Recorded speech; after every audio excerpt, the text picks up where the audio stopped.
Uh, Well, I can only hope for my own business that maybe it does go all viral. right, No, I'm okay. just kidding. So let's see. I got us recorded.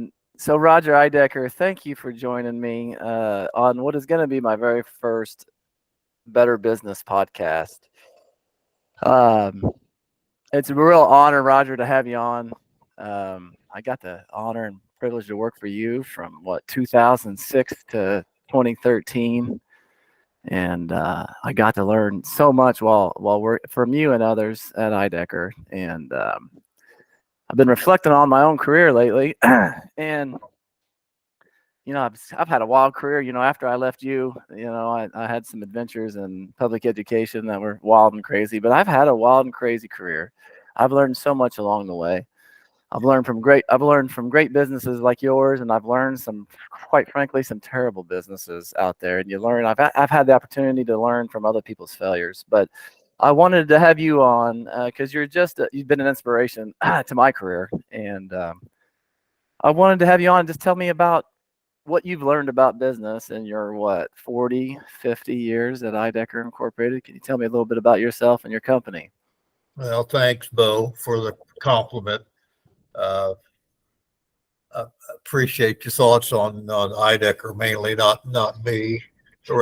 Most of the time, it's other people that are doing the heavy lifting in this company. It's never been about me personally. So I don't know where you want to start. My history is pretty simple. Yeah, Uh, talk about how Ideker Inc. started. Maybe start from the beginning. well, Ideker goes back to my dad, uh, Bo. He was quite a very charismatic um, person, very smart.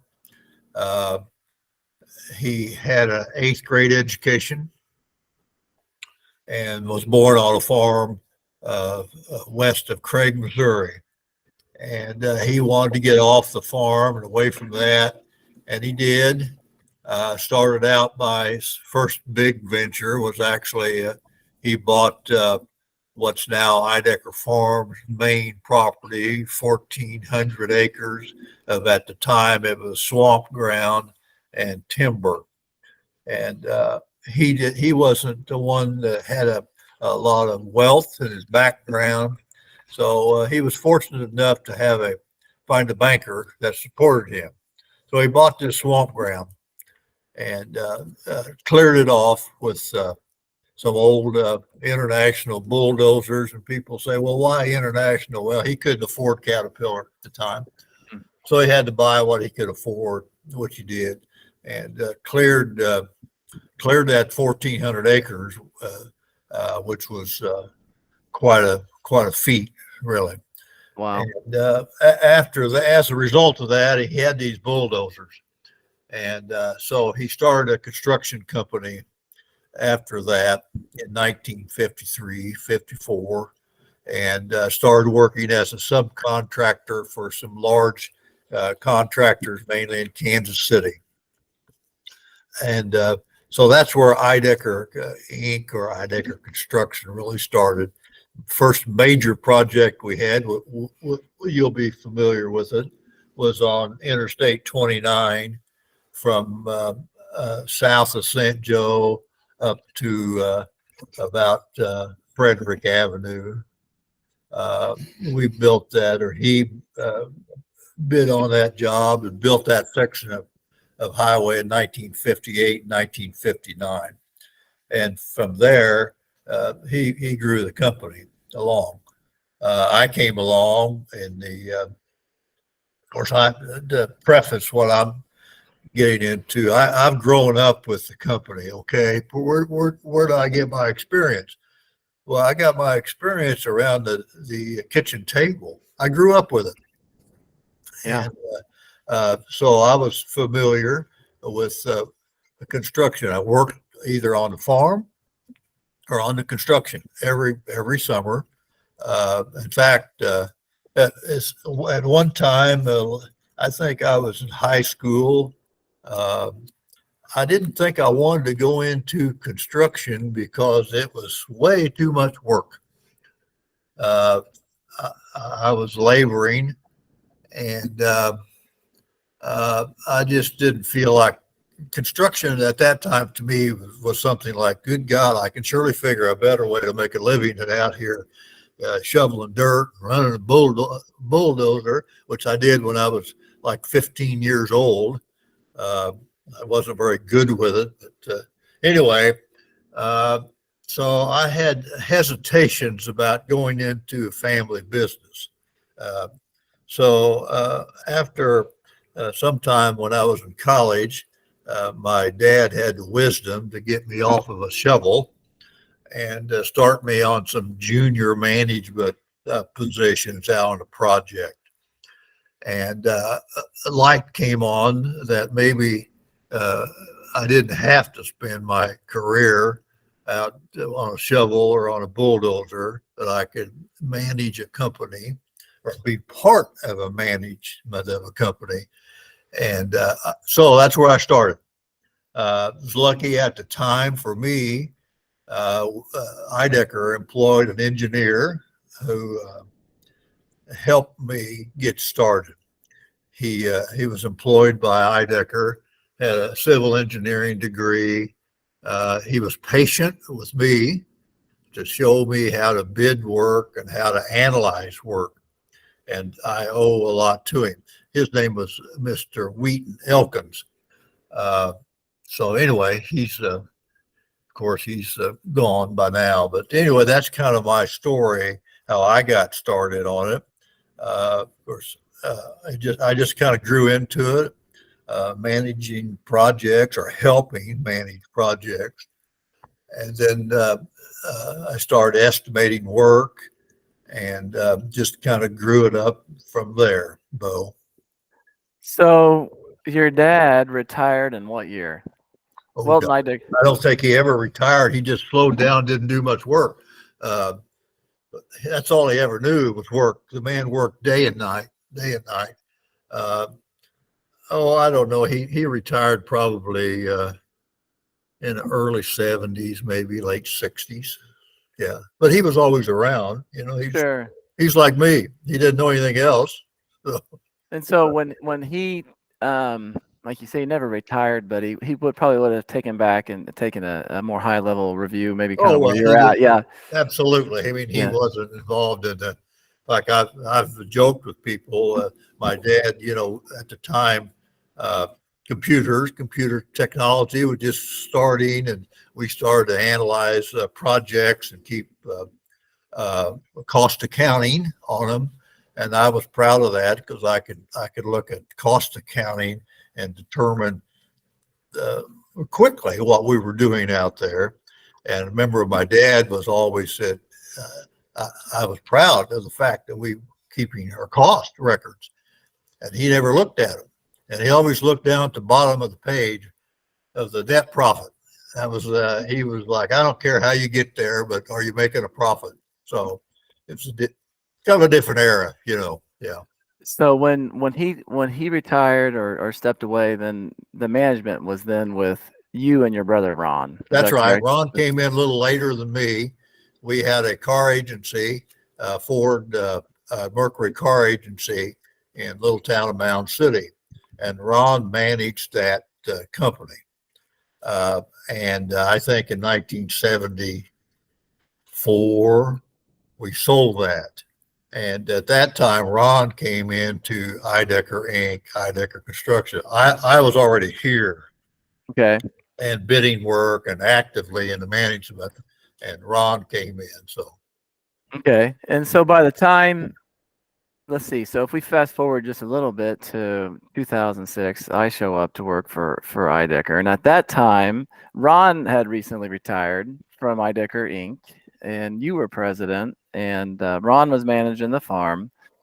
And so, but then during my tenure, from say 2016 to 2013, there was another transition, which was you handing over the presidential duties to third generation, your son, Paul, right? that's correct. And so that's where that's where the company is today, under Paul's leadership as president. Is that his title? That's right. He's president of the company, and he's calling up. all the shots here, or I say all the shots, him and others. But he's president of the company. Correct. And you serve as chairman of the board. That's right. I remember on my very first day. Now, it may not have been my very first day when I took Ron's office. I was here I was, this little accountant from St. Joe Benton. I ain't never done anything really, and I got Ron's corner office when I moved in. That was a good start. Yeah, it was. I got the corner office, but I'll never forget the first time I met Ronnie. Came in my office and shut the door. This is his old office. Here I am sitting at his desk, and I'll never forget the seriousness for which Ron said this. But he gave me probably the best advice I could ever get, and it was this. He just said, "Bo, no matter what," and I'm going to paraphrase it. I hope I can have Ron on here to talk about his experience, but he said the number one thing for you to do is just to be honest as our controller. You have to be honest in good times and in bad. And, when he said that back in the day, he said it with such a seriousness that, I'll never forget it. But it's really it's great business advice. And much of the wisdom that I got from you was similar. And that, basically after 20, 25 years of me working for other companies that haven't had your success, where I've seen failures, the number one takeaway is business is hard, Roger. It is, but that's good advice. And a lot of that is be honest. So the management can accept what's going on. If it's bad, you need to say, well, look, you guys are, you got a few problems here. You have to be honest with people. And that's a big factor. Yeah. Well, you had said, I'll never forget some things you said to me, and we were probably going over monthly financials and our work in progress construction schedule. And you said, well, Bo, I said, when my accountant brings me good news, I don't ever believe him. And you said, but if he brings me bad news, you probably didn't cuss, but the point was, you better believe I'm going to believe my accountant if he's bringing me bad news. And that in there is the lesson. Business is hard, and making money is hard. And, you need to be able to analyze your costs and know where you're at, and something inevitably might go wrong. And you had enough years of wisdom to see the good times and the bad. And you knew that if you saw something that seemed too good to be true, maybe it was. Absolutely. Absolutely. Because I felt like I was always hands-on, close enough to the business that whatever the accountant said, I pretty much knew the answer before the accountant told me.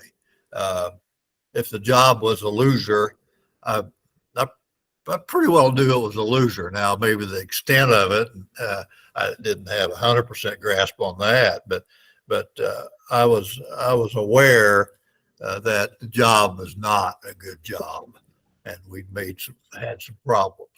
So that's where a lot of that comes from.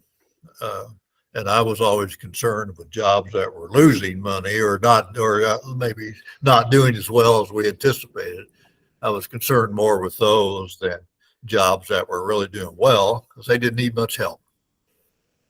Yeah. One of the things that I'm proud of with my work at Ideker is, as you mentioned before, you guys had a wonderful foundation of how you did things. Like you said before, you had project job costing, and you were analyzing those costs, and you knew before your accountant told you how you were doing, because you were budgeting your jobs and you were tracking your costs against your budget. But one of the first lessons that I learned, as I think about, my experiences accounting, and I learned this from you and Paul, the accounting for how you're doing as a company is only any good if it's accurate and timely. Oh, okay, and that timely is critical. And before my arrival at Ideker, you had timely financials, but it might take 2 or 3 months for them to come out, and by that time it's too late. And so that's a lesson for any and all businesses to take serious. As I look at construction business, break it down into three things. You have to estimate and price your work, and then you got to go execute that plan, and then you account for that, and then it's a cycle back to estimation. And are we pricing our work correctly? And so where I was proud of the work I did is we implemented a new accounting system, and we basically turned that turnaround time, and every week we kind of knew where we were. But the information has to be not only accurate but timely. Can you talk about that? Absolutely. You know, that's a big difference between if you want to call it the computerized world we live in now versus the old 10 key that we used to do by hand and keep everything on a ledger. Well, we got the same information, but it was always late, and it was always it was so late that in a lot of cases it wasn't that useful. Whereas, you know, if you were able to compute fast, and then you got that same information, but you got it quick enough that you could manage or see what you were doing. That was a big difference. Yeah. Yeah. And we got to a point where we implemented, like you said, a modern accounting system, and foundation construction software is what we end up implementing. But I can remember I think you brought that to Ideker, didn't you? I did. And the only reason I stumbled upon that was you were using a computer guidance green screen, DOS command driven, and it was a very powerful and probably it was the old IBM CMAS, wasn't it? Yes, and it ran off the AS400. And if there's any old timers out there, they called it the green screen command driven. And it was really a great software, but we had to upgrade it to a graphical user interface. And they wanted to. There was $100,000 of new hardware we were going to have to buy, and I thought that was sort of ridiculous in 2006 because at the time you could buy a Windows server for $5, $6, $7 grand that was going to be adequate. But anyway, long story short. We went away from that system and implemented Foundation, and that was to me a life-changing and a career-changing event for me because it forced me to implement and in a modern world set up a system that I got to ask the estimators and project managers, how should this be? And we got to integrate that system with your project management and estimating software. Well, that was and you're right, that was a big move for this company, Bo, and you implemented that, did a nice job of it. That was a big thing for us. I kind of almost forgotten about it. We've had it so long now, but you're pushing. Let's see, it's 2023. Yeah, you're pushing a decade and a half. But the Foundation allowed for an integration with your estimating and project management, and so for those businesses out there wondering how should you operate your construction business. You need to standardize your cost codes. You need to track your time, look at your labor variances, look at your material variances. But the other thing I learned at Ideker that I never really dreamed about and could have learned about in accounting school is how advanced you guys were on how you track your equipment costs. Well, that was always something that I had an interest in, mainly because of the investment you have in it. It's our industry. The highway part of it, it's heavily involved in assets, so it's a big part of our business. And if we can't track on the equipment and know how that equipment's performing for us and how much work it's getting done, well, that's not good for you. So that was always something that I prided myself in, and I had an interest in because we have a big investment for a small company, and we have to keep track of that of those assets and what they're doing for us, and how they're utilized, and what they're costing. That's an important. That's a big. That's a big part of our business. Okay. Well, yeah. Well, in the way, and for those that are wondering, well, what in the world is equipment pool accounting? Roger, do you want to take a stab at being a non-accountant? Take a stab at defining what that even is. Well, it doesn't make a difference. Equipment pool. We put our assets together, and let's see. How would I explain that? Here. Let me explain it, and you tell me if I'm right. How about that? So So your equipment costs, as you mentioned, you've got asphalt pavers and you've got these big excavators. And so basically what we did with your equipment costs is you estimate what it's going to cost to own that piece of equipment with Right. with depreciation and known routine maintenance and over time replacing big parts. And The so yeah, value at the end of its life. Uh-huh.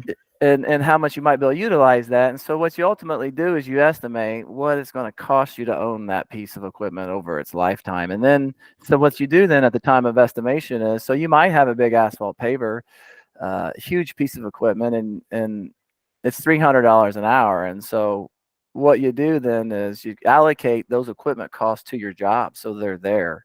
And so they are a direct job expense that you estimate and track with your equipment hours up front. And then on the back end on the financial statement, that offsetting entry is revenue to your equipment pool. That's Am I correct. saying That's that's right? correct. That's And correct. so and so what the way we would do it is we would have our, direct job income, a direct job costs, including equipment costs that have been allocated through equipment usage. Well, the next line before we get to cost of goods sold then is going to bring in equipment repairs, equipment revenue, depreciation, your shop labor, and then that's all going to net out. And so you're either going to be under or over allocated Yeah. with your equipment pools. At the end of the year, you have to balance that account. And yeah, and you can or you can't, and you can spread that unallocated costs to your jobs. But some of the things. So what was really cool about what you did was we were able to do that for not just your equipment fleet in general, but we did it and we separated it from your concrete and your asphalt, at least on the face of the general ledger. We still do that. And you probably could, do it separately from your quarry as well. But not only that, but with foundation and a proper setup of this accounting, we did it obviously at the individual piece of equipment level. And so I was able to kind of build this one big massive file that would allow you just to select a piece of equipment, and then you could look at its history, revenue, and expenses. But the point being is, you're going to be over or under allocated, and if you track, you have to track for that in a certain way, and be smart about that, because if you're looking at a year where you might be over allocated, Yes. and so you could bid a job knowing that, well, hey, that some of that's going to go more to your bottom line in a year where your equipment's over allocated. That's right. It's yeah. You try to make that be zero, not over allocated or under Yeah, allocated. you want to be perfect, but You do that, you're perfect, which you never are. right. Well, of course, you know it's all about equipment utilization, and all of that allowed for, I hope and I think anyway, as you forecast where you're at now. Say you're in September of the year, you got a few months left. You can kind of accurately predict how much equipment utilization and where your equipment pools are going to be. And one of the things I would be proud of is be able to come to Paul and Cody as they're estimating and say, hey, we might pick this job up and it might look like we just got a couple percentage points of profit on it. And you might wonder, well, why would you do a job with almost no profit on it? Well, no profit didn't really mean zero profit, and it's because of your equipment accounting. That's right. And how you looked at that. Yeah. It yeah. It's a little bit in some respects on covering your overhead too. It's a little bit like that. Well, and that's another thing that you guys did well, which was, is you put your superintendent's time on your jobs as a kind of an overhead cost. So some people will just charge your superintendent's time to unallocated labor, and it just is forgotten about. And in many ways, companies won't get it priced in correctly. Well, we would set up standard cost codes for superintendent labor, project management labor, and you would allocate a portion of that as a direct job cost. Absolutely. And if you Because do that, that's what it is. well, Could be. and so then so you could treat, and so the point there is you can also treat your overhead costs, including superintendent labor and many other things. When we bid the jobs, we came down to the bottom line. How much do we have left over for overhead and profit? And really, you can deviate those two things. And we really tied all that down to the gnat's ass. It's pretty remarkable, Roger, when you think about you're bidding a $30 million job and MoDOT's paying you on 1,000 different items. You might have 2,000 cost codes on one job. That's right. But if you can utilize these modern systems in a way to track your cost in a standardized cost code way, and then also compare that to your pay items. But the other important thing that you did that I see almost no one do is, so it's one thing to track your estimated cost to your track your actual to your estimated, but in order for it to really be right and great, you need to track your production quantities. Well, sure you do. And how much did you produce? And so that's what ultimately I created, the weekly variance reports. And so just as soon as when we did payroll every week, you submit your labor hours, and then the guys are submitting their time against the jobs, and then they're submitting the equipment hours used and what jobs they used, and they're also submitting those production quantities. And from that you can evaluate every week, did we make or miss our targets? That's right. That varies through the job. There are times during a job it'll be, you hit your marks, because some jobs are more difficult on the front end, some are on the back end, but it's an attempt anyway to match the revenue up with your job cost. Yeah. We still do that, and probably even a little more intense now than when you were here, Bo. So try to keep track of it. Try to keep on top of it. Yep. Something else I was thinking about, Roger, and think about like in life and in business, people need to take advantage of the environment that they're in. And your dad, to me, he started it and he got into the farming business, and he had equipment. And then his environment was such that, oh gosh, he has this equipment, and now he can go move dirt in a highway project. And so your dad took advantage of his environment and went out and started a dirt moving company. But Ideker has evolved from a dirt mover. Oh, yeah, very much so. And so, the construction world of road building has changed. And so can you talk a little bit about how you've evolved over the years into concrete paving? Well, that's been a big thing. I grew up, as you talked about earlier, it's as a dirt mover, and I still like to move dirt. We had these massive machines that would move a tremendous amount of dirt and rock. And I love to do that. And it involved, they're getting big investment, big machinery. But, as a highway program, as the industry matured, less new highways, dams, and levees, less were being built. And that became obvious to us anyway here that we had to diversify. And the first step at diversification was buying a concrete plant and getting into heavy concrete paving. Let's see if I can remember our first big paving job. It was on Route 73, I think it is, down at Atchison, Leavenworth. We started concrete paving in a small way. My brother and I were bidding work that had, at the time we had a bridge crew too, building some smaller bridges.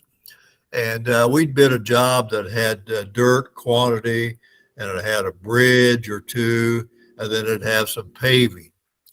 And we had trouble getting concrete paving quotes. The ones we got, we didn't think they were very competitive. And so we made a decision to get in that business, a concrete paving portion of it, to make our jobs and our estimates more competitive. So we started off with small paver, really didn't know much about it. And we had ready-mix concrete for a couple of years, and we did okay on that. It solved the problem. We were able to really make that kind of work.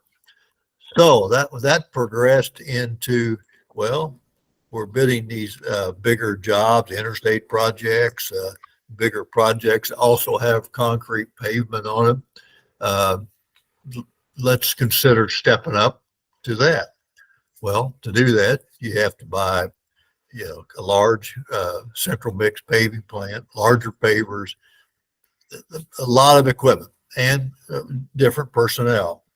So anyway, we made the step to do that. And there's a learning curve, to be honest about it. The first job or two, we didn't do that well, but we learned, and we started accumulating a nucleus of people that we had confidence in to do that work. And so as time went on, we got better, and from an estimating standpoint, we started to realize what we were doing, and our people, we picked up some pretty good people along the way. So that business developed. All right, it was a very good move. During that period, these large earth moving projects started to become less and less. And they continued to become less. In 2006, we decided to take a look at the asphalt paving, mainly because the large earth moving projects they were drying up. And for us to stay in that business, we would have to do a lot of traveling to keep up the volume that we needed to justify owning those assets. So we made a decision to buy asphalt paving plant, portable plant, and started to bid asphalt work. And so we grew that business up same way. There was learning curve. Yeah. The first couple of jobs, a little more difficult than we thought they would be. Yeah. Hey, and if I just may interject one Yeah, go thing, ahead. because Roger's vernacular is one of his own kind here. But when Roger says they didn't do that well, and correct me if I'm wrong, that probably means you lost some money, right, Roger? That's correct. Yeah.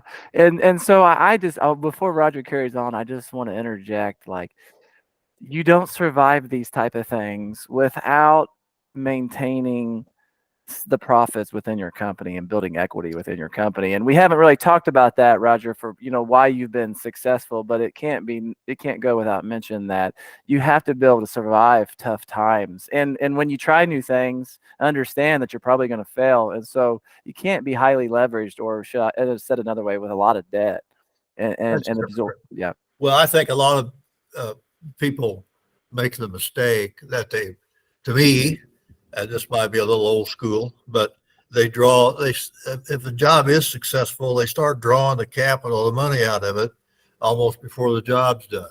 Yeah.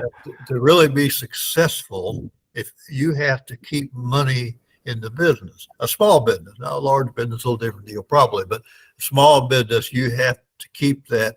I used to say you had to keep the old cow healthy or she'd stop giving you milk.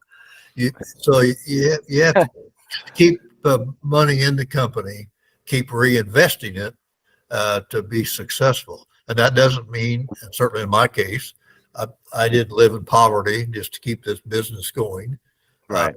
I had a good standard of living. Never was wealthy, but good enough. And the company grew and was, like you say, it was strong enough to get through a bump in the road. It was also strong enough to finance new investments like concrete paving, asphalt paving, and we were able to do that without a lot of debt. And that's been a key. Bo, you touched on it there. I think that's really, looking back, I think that's a key. Really to growing a business is keeping the capital in it, working for the business instead of working for yourself in a new boat or a house on the beach or whatever. Yeah. I mean, it's a fact. Now, in our industry, now I'm not saying maybe there's some other industries that their margins are such that I'm sure it's a different deal. Yeah, for sure. Yeah, But I mean, you couldn't have said that any better. And think about, Roger, today's interest rates. You know what, 10%, 9% on a operating line of credit if you don't have great credit. But imagine couldn't uh, do it. imagine a tough construction environment and you're desperate for work and you have to have work because you have debt service to keep up, and it just makes you desperate to go to maybe bid jobs even cheaper than you normally would. But I can't, for me, as I look back on you know the success you've had as maintaining that capital within your company and not being too leveraged is That's been hugely key to, integral. I remember going through a high interest period back in the Jimmy Carter days. And uh, we were fortunate at that time. We had cash in the bank. And actually, I thought it was pretty good because interest was high and Oh yeah, we were getting yeah. along okay, and we were making some pretty easy money on interest accounts. But to start a business or to maintain a business that's highly leveraged and high interest in this business, I don't think you could do it. I don't think you could do it. No, I It don't. I wouldn't be. mean, if you do, I it's a still think risky it'd be game you're possible. playing. Yeah. Well, one of the most profound things I've ever heard say, and I think this is a quote from your dad, Roger, and correct me if I'm wrong, but I can remember Christmas time rolling around and the various banks in St. Joe would come by and give their annual gifts, and these were banks that didn't have your business. No, of course, your bank surely was providing you some gifts, but I think I made a comment to you one time, and I'd always see, I won't name the banks, but there was one bank in town in particular, nice guy. And you said this to me, he said, Bo, your dad, I think I taught you this, but he said, when times are good, Yeah, all the banks will be lined up at your door for your business. But when you really need those banks and when the times are bad, ain't none of them going to be there for you you when it can't really find hits. one. Yeah. And that is, Exactly. and that is such great advice for any young aspiring business owner, and I mean this genuinely, because Roger, I like you said, you were such a well capitalized company. In my career and in my consulting career, I've had to do some work for distressed companies, and when you get on the bad side of a bit out of a bank, boy, let me tell you, that is no place you want to be as a business. Well, we have another thing here too. We have to, which we have to supply performance and payment bonds to these uh, uh, government agency that we primarily work for. Yeah. And unless you have a financial statement that's pretty solid, your bonding capacity is probably not as good as you'd like to have it. And that directly reflects on what you can bid and what you can do out there. So that's those two things they tie together Yeah, completely. absolutely. I'll tell one story. I want to, before we wrap up, Roger, I'm sure you're probably short on time here. I want to wrap up the final story of Ideker and where it's at today. Maybe hit on a little bit about the rock quarry business. And I just lost my train of thought. Let's do that. Take me now forward as we get fast forward in the Ideker story. We're now near the year, let's see, 2012, 2013. You started getting back in the rock quarry business, correct? Uh, yeah, we got out for a while because our reserves were uh, depleted, and we didn't think the future was in Northwest Missouri, particularly for quarry. So we did get back in down near north of Liberty, and we got we have a pretty successful quarry operation going on down there now. Incidentally, and we plan to do things differently on that site. We're going underground, and Ideker has a mining engineer uh, we think pretty highly of. So we're going underground on that mine, and we think that's going to be a big advantage. First of all, it's hard to come up with leases because people don't a quarry with surface minings it's pretty tough on the ground. You can reclaim it, but it's never like Mother Nature made it. And people are very reluctant to do that.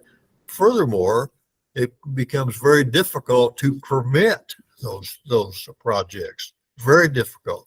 Oh So yeah. I think with the underground, it's already obvious on the leases we have. It's much easier to get the leases, and the permitting is much easier. Uh, I think that's going to be a big positive. I'm kind of anxious to get started in that. We hope to get started this fall. But there again, the other side of it is more investment in assets, but that's okay. So can I ask Yeah. Roger, whose idea was it to go underground? And I'm sure it's a team effort, but I just out of Well, curiosity. uh, you know, uh, uh, Bo, we heard an individual um, was not satisfied. A large company, a very large, publicly traded company he was working with, and the person that brought his name to us said, "You need to talk to this individual. Uh, he's not happy, and he's highly educated and has a lot of experience, and you just need to visit with him." Okay, so we did, and we really didn't have any idea at that time to like, boy, let's charge ahead. We want to go with a mine. So we ended up talking with this individual, and through several conversations, uh, we said, this might make some sense here. This guy's got a lot of mining experience, and he's interested in working on a startup basis. He's worked for a big company, and but he's really interested in starting from scratch and starting a kind of a thing of his own and being involved in it from the ground up. And so it started to make some sense to us. So we ended up getting together with the guy, and we're going to establish a mine, and we think there's some potential. Besides, where we're starting is it's north of Liberty, but we think there's some other potentials around the metropolitan area for future mining, and we're actively looking into that right now, looking at potential sites. So anyway, to me that's kind of exciting because I know nothing about it. Okay, Yeah. I mean I'm a complete novice. Uh, I'm sure there'll be a learning curve. Hopefully not a big one because our individual is highly experienced. So uh, I don't. It won't be a learning curve like it was with asphalt paving and concrete paving. We had several years to kind of learn the business. This one I believe will take off running pretty quickly. That's So exciting. You know, the yeah, lesson it is. the lesson here too, Roger, and I think this is key to Ideker's success, and it's going to sound silly, but you guys understand that you're equipment driven business, but even maybe more important than that, it's the people that work for you that make Ideker what it is. And it's not Ideker isn't great today just because it's Idekers that know everything. You you have people that work for you that you let do their jobs, and you listen to them, and you appreciate what it is that they do. Well, absolutely. Uh, I always say this is probably kind of crude, but I always said I want to hire people that are smarter than me because if they're not smarter than me, I really don't need them. Okay. Yeah. Yeah, that's really good. Yeah, I heard You know, I heard something not too long ago for the first time. It said if you find yourself the smartest person in the room, you're in the wrong room. you're in the wrong room. Yeah, yeah. Hey, all right. So I'm gonna ask you let me ask you one thing, Roger. Can I have you back another time? And if you commit to saying yes, I'm going to only ask you one more question here now. Can I have you back on another time and share what's in your mind? Can I get your commitment to come back again? Sure. All right, awesome. I'm going to ask you one more question before we Okay. wrap. I'm going to ask you one more question before we wrap up today. So, when I was there, you were president. You're chairman of the board now. What keeps you up at night tonight as chairman of the board in 2023 versus what kept you up at night in 1985 as president? Like in your early part of your career versus now, what's different? What makes you worried? Oh, Bo, that's a hard question. I don't think Nothing things keep you up work at night? for me. Well, I don't lose sleep over the business now because it's more of a mature business than it was Yeah. when it was growing. But on the other hand, I still get concerned about the volume of work we have.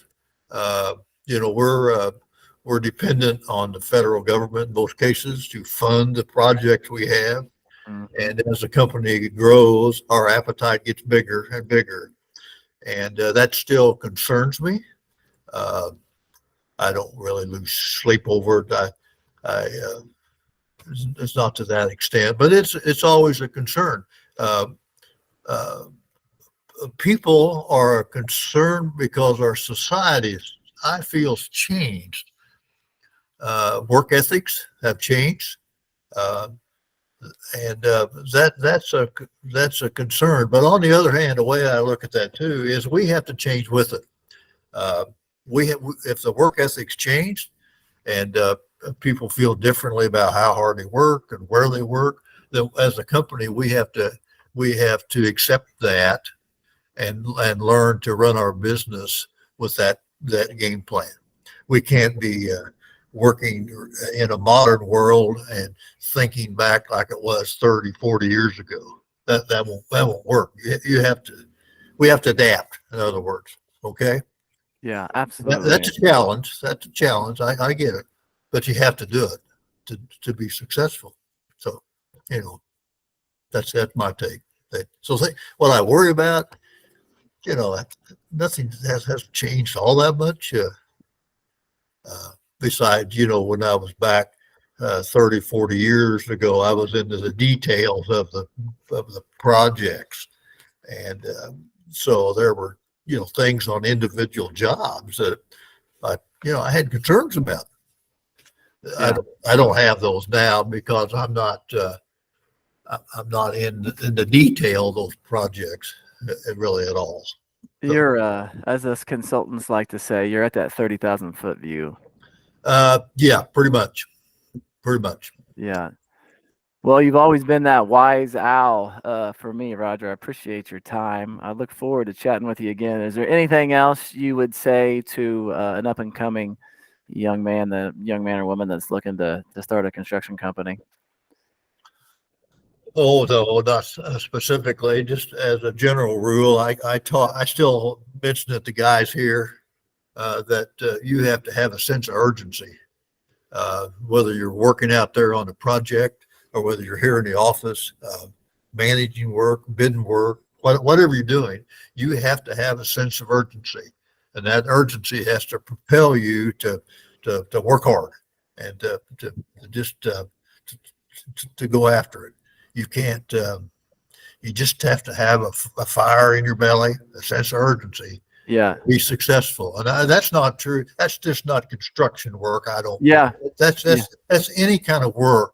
To be successful, you have to have fire in your belly, whether it's Yeah. accounting or technician or whatever. Yeah, I coach youth baseball, 10-year-olds, and I had a play recently where a little bunt went down the third base line, and my pitcher, he ran pretty hard at it. He fielded it fairly quickly, and he made a pretty good hard throw, and he missed it by by half a split second. And I said, you got to have more urgency than that. And the delicate balance that you're facing is you got to be able to instill the urgency in your folks, but also in this new world, you can't be too hard on them. And then you got to have that balance, don't you? That's right. You have to accept it. Things have Yeah. changed, and some of it for the better. About and I'll try to wrap up here, but a family it's important to be with your family. And probably years ago, some of us would have probably worked Christmas Day. I don't know. Hopefully, that wasn't quite that bad. But some of the things that are the newer, younger people are doing is it's probably a good thing. It's a good thing to make us change. Yeah. Yeah. Okay.